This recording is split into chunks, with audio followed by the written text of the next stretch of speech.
Tiga pelaku pemerkosaan di dalam angkot di Depok, Jawa Barat akhirnya dibekuk polisi. Tradisi mudik juga dirayakan umat Kristiani di Maluku saat Natal tiba. Nikmatnya bakso iga presto dipadu jus sawi, nanas dan jeruk nipis nan menggoda. Perjalanan seru para Laskar Pelangi kini hadir di layar kaca SCTV.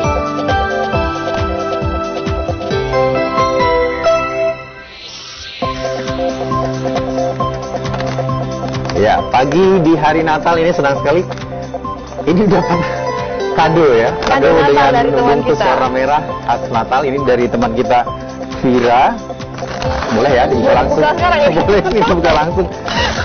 Pagi-pagi sekali ini, waduh. Dan saudara, selamat Natal bagi Anda yang merayakannya. Senang sekali Liputan 6 Pagi bisa menemani Anda dengan serangkaian informasi aktual. Iya, saya dapat topi warna merah. Bukan topi Santa Claus ya, tapi mungkin Anda di rumah juga ini, terutama bagi adik-adik kecil kita mungkin pada sibuk ini.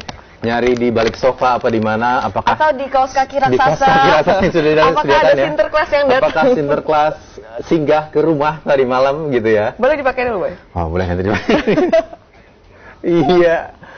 Oh, ini kenapa kebenaran sekali ya, cocok dengan baju yang dipakai hari ini. Dan kita kembali menyapa Anda yang di rumah ini pagi-pagi sekali. Selamat merayakan hari Natal. Semoga damai kasih Natal bisa Anda rasakan dan bersama keluarga di rumah ya, Jonita ya. Betul, Boy. Tapi sayangnya kedamaian ini tidak bisa kita temukan misalnya di daerah tertentu yang saat ini tengah dilanda konflik. Misalnya pasca bentrok antara polisi dan warga di Pelabuhan Sape, Bima, Nusa Tenggara Barat. Akan kami sampaikan perkembangannya. Iya, dan selain itu, seperti yang sudah disampaikan sebelumnya, kita akan kedatangan tamu juga di pagi hari ini. Iya, para pemeran Laskar Pelangi The Series yang akan mulai tayang besok setelah Liputan 6 petang ya. Iya, setengah 6. Dan saudara, bergabunglah bersama kami di Liputan 6 Pagi akhir pekan spesial Saya Jonita Wiratmaja, betul. Dan saya Boy Bakamaro.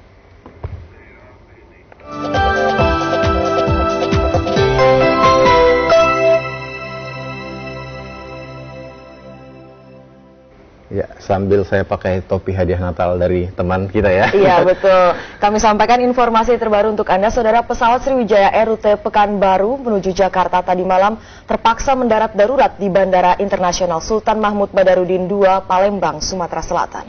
Pesawat diketahui mengalami kerusakan yang membahayakan di bagian hidrolik, meski beruntung tidak sampai terjadi ledakan. Tidak ada korban dalam peristiwa ini, namun kegiatan di bandara terpaksa sempat ditutup selama 4 jam.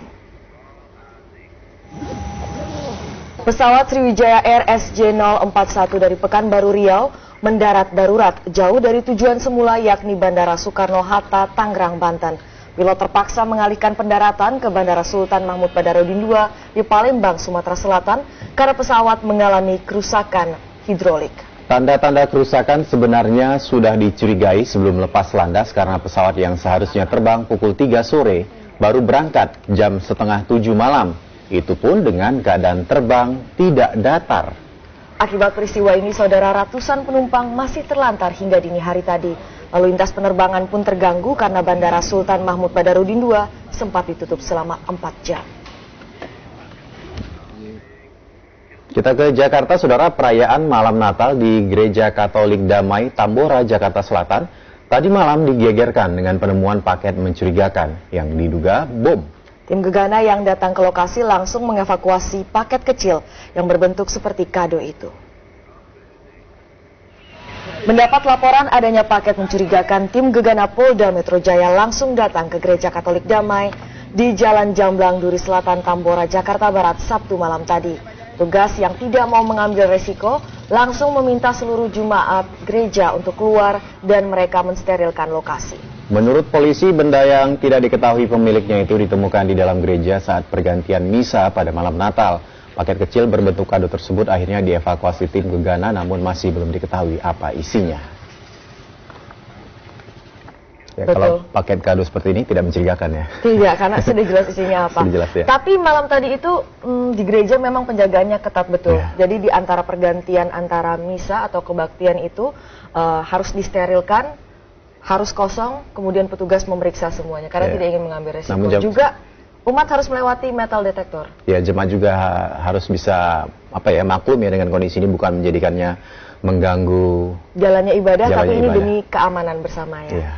Dan saudara, kita ke informasi lain mengenai kebakaran hebat yang melanda belasan toko kayu dan puluhan rumah di lokasi permukiman padat penduduk di kawasan Kelapa Gading, Jakarta Timur tadi malam. Dalam musibah ini, saudara, 4 mobil ikut dilalap si jago merah dan 2 orang mengalami luka bakar. Kobaran api dengan cepat melahap toko kayu di Jalan Perintis Kemerdekaan, Jakarta Timur.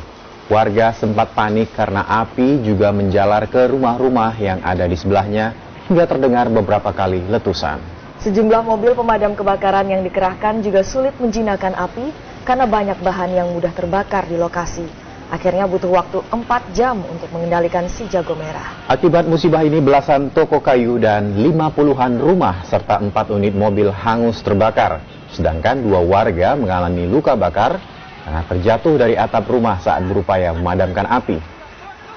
Sebuah halte dan jembatan penyeberangan bus Transjakarta juga tak luput dari kobaran api.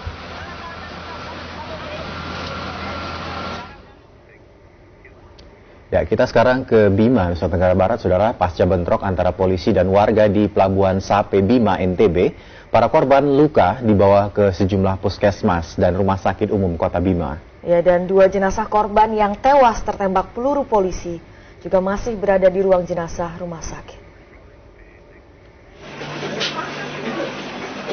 Didampingi anak buahnya, Kapolda Nusa Tenggara Barat Brigjen Polisi Arif Wahyunadi Sabtu sore menjenguk para korban bentrokan di Pelabuhan Sape yang dirawat di Rumah Sakit Umum Bima.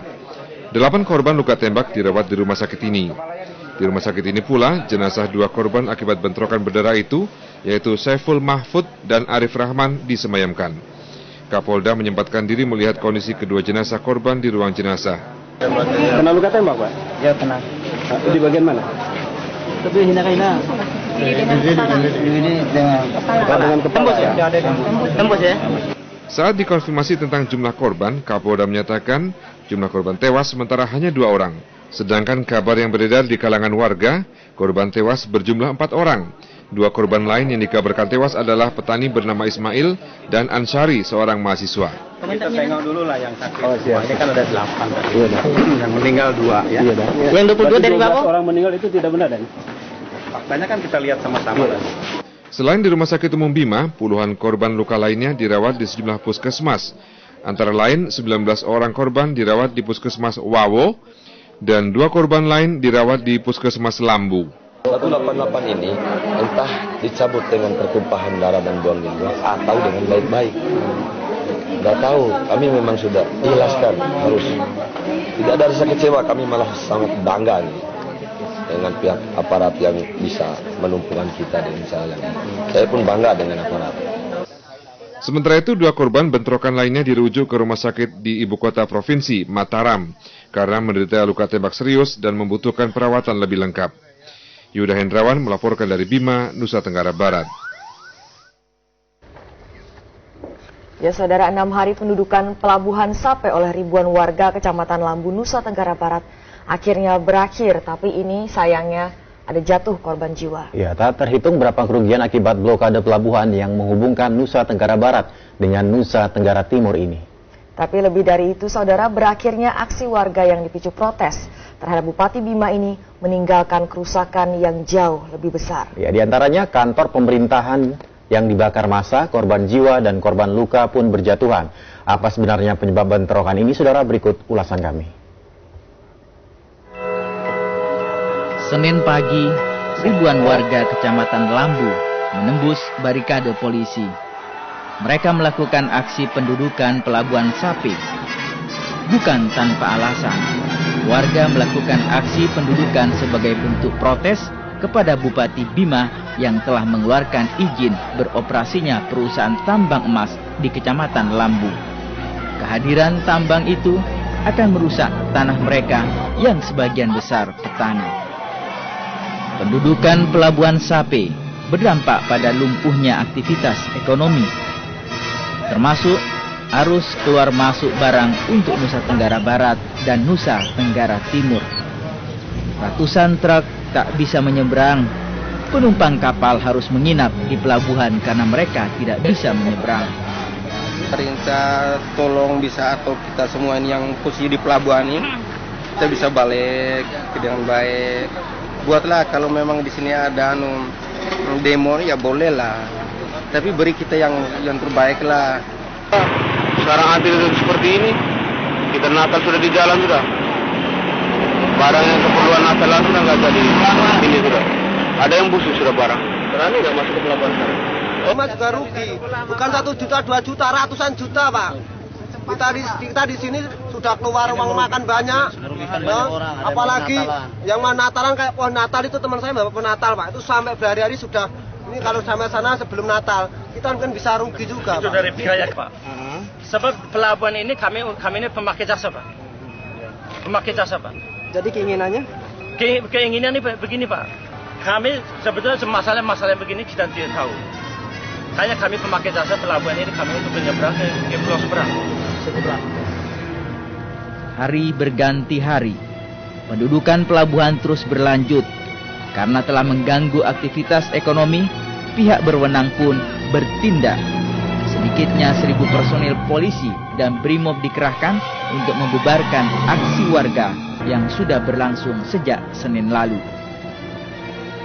Hingga hari keempat, ribuan warga Kecamatan Lambu yang menuntut dicabutnya SK Bupati Bima nomor 188 tentang izin pertambangan emas di wilayah Lambu masih tetap bertahan. Warga mengancam akan terus menduduki pelabuhan hingga Bupati Bima mencabut SK pertambangan tersebut. Setelah kita pelajari dalam aturan perundang-undangan, terutama masalah undang-undang pertambangan, itu tidak mengatur masalah pencabutan izin. Tapi di sana bisa dilaksanakan penghentian sementara. Ini sudah kita tawarkan kepada masyarakat, ya. Pendudukan pelabuhan Sape memasuki hari kelima. Ribuan polisi ini didatangkan, menyusul belum dibukanya blokade pelabuhan Sape oleh warga Kecamatan Lambu. Namun warga Lambu bergeming. Meski jumlah pasukan terus bertambah, ribuan warga Kecamatan Lambu yang menduduki pelabuhan Sape tak gentar. Jumlah warga yang berdatangan ke pelabuhan hingga Jumat malam terus bertambah. Mereka datang tidak dengan tangan kosong, tapi membawa berbagai senjata tajam. Kapolda, Gubernur, Menteri bila perlu, Presiden, kalaupun masih ada yang lebih atas dari itu dan yang lebih kuasa dari itu, agar turun tangan mengambil kebijakan di Kecamatan Lambu, Kabupaten Bima ini, karena rakyat sudah ditindas oleh Ferry dengan sewenang-wenangnya. Sabtu pagi, polisi mempersiapkan berbagai persenjataan dan kendaraan taktis serta kawat berduri untuk membubarkan pendudukan warga di pelabuhan Sape. Polisi membubarkan paksa pendudukan pelabuhan Sape oleh ribuan warga. Polisi membuat warga lari tunggang langgang.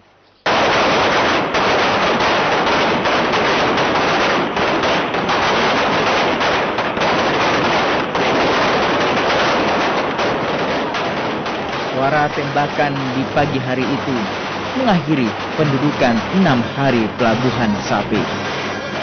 Yuda Hendrawan melaporkan dari Bima, Nusa Tenggara Barat. Ya, ini cukup menyedihkan, mengkhawatirkan ya, karena memprihatinkan juga karena ini menjelang perayaan Natal. Sebelumnya kita sama-sama tahu, kita juga sempat dikagetkan ya dengan kejadian adanya dugaan tragedi kemanusiaan di Mesuji ya, di Lampung dan juga di Sumatera Selatan. Ya, dan saudara, perkembangan dari kasus ini, kemarin tim gabungan pencari fakta kasus Mesuji akhirnya menjejakkan kaki di Desa Sungai Sodong, lokasi bentrokan warga dan PAM Swakarsa PT Sumber Wangi Alam yang terjadi 21 April 2011 lalu. Ketua TGPF yang juga Wakil Menteri Hukum dan HAM Denny Indrayana menyatakan akan menghimpun dan menggali fakta dari semua pihak, termasuk perusahaan sawit yang membentuk PAM Swakarsa tersebut. Setelah melakukan investigasi di Mesuji Lampung, tim gabungan pencari fakta kasus Mesuji pimpinan Wakil Menteri Hukum dan Hak Asasi Manusia Denny Indrayana masuk Desa Sungai Sodong di Kecamatan Mesuji, Kabupaten Ogan Komeling Ilir, Provinsi Sumatera Selatan. Usai bertemu warga Desa Sodong, Kecamatan Mesuji, Sumatera Selatan, Denny Indrayana menegaskan masih harus memverifikasi temuan data korban terkait bentrokan yang terjadi di Register 45 Pelita Jaya dan di Desa Sri Tanjung, Provinsi Lampung, serta bentrokan warga dan Pam Swakarsa PT Sumberwangi Alam 21 April 2011 lalu.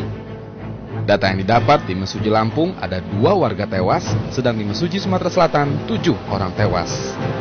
Kalau kemudian dihitung di tiga spot itu sejauh ini memang angkanya 9 yang meninggal dengan korban luka tembak dan seterusnya. Tapi semua ini tetap masih dalam proses, masih dalam progres.